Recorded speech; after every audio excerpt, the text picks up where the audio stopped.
Okay, so let's have a quick look at making a level, your own level. So this will load into the demonstration level, which is not this one. It's actually down here, and it's in demo and maps. So this is the one that you want, which is what's currently open, as we can see here. So this is quite an interesting area that I would like to steal some elements out of. So this is the one with the timer. It's got buttons on it. It's got stairs that expand upwards to give you access to the other area. So to replicate this, really, well, here's a good thing to do, is if we select something in this, for instance the floor, and it's all modular, so obviously you can kind of cut and paste this and stick it all together. So I've got the floor selected, so let's go to top and then press F so we focus it. So I can just select this this chunk of area here, and if I press Ctrl C and then we just go to, I've made a folder here called Andy Maps. Let's make a new level called Andy Maps 2, and we'll just open this and it'll ask me to save. So if I Control V there and then press F, we've got the level somewhere. Let me just select something on here. So I've just selected it up in the outliner. So back to perspective view. So we've got it all pasted in there. If I press F again, we can see that we're inside. Obviously there's no light, so let's go to lights and let's stick in a skylight because we can. Okay, so if we press play now, so we haven't got a player starting there, so it'll play where the camera is. Okay, so we have this. All appears to be working. You can F11 it to make it full screen.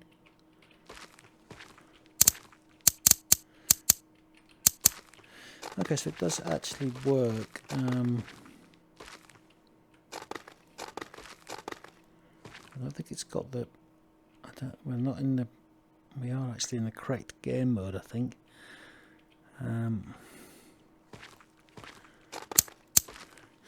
Okay, so I'm not sure if.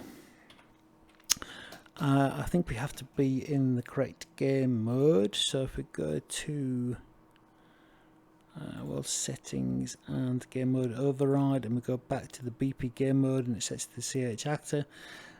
This should do it, I think.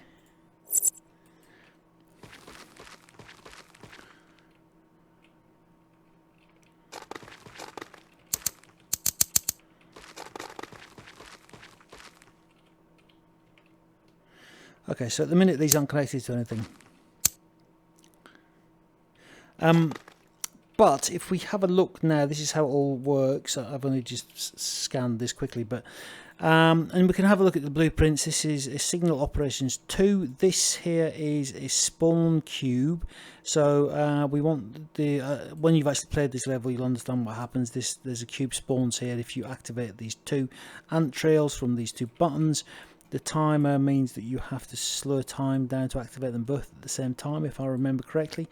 But if we look at this and we have a look back on the details for this switch that I have selected here, we'll see interestingly that it's got 7 array elements, and so basically this is all the elements it's going to trigger when you press it. So this is kind of how you work out what each element is going to do.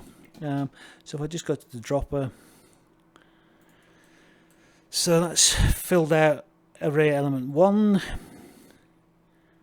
array element 2, and I think if I also click on array element 3, so I'm not sure if we need to activate both of these at once for it to. I'm not sure if this is what this does. I don't know whether this needs 3 elements to activate it. Let's just have a go.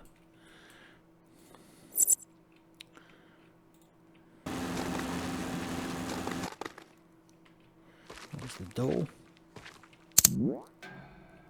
Okay, so that's just activated the spawn cube, which you can then press F to pick up.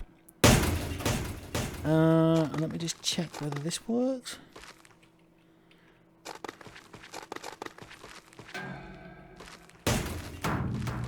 Yes, the time is not slowing down. So to look at how we get that working. But as another basic overview, so this currently doesn't do anything. So if we have a look at the switch, it should be operating these stairs, as we can see by the ant trail. So what I'll do here is I'll just click on that. These are the ant trails I'm just activating, which is just a visual thing to help the player with feedback. And then finally we want to select that. So when I play this, it should activate the stairs.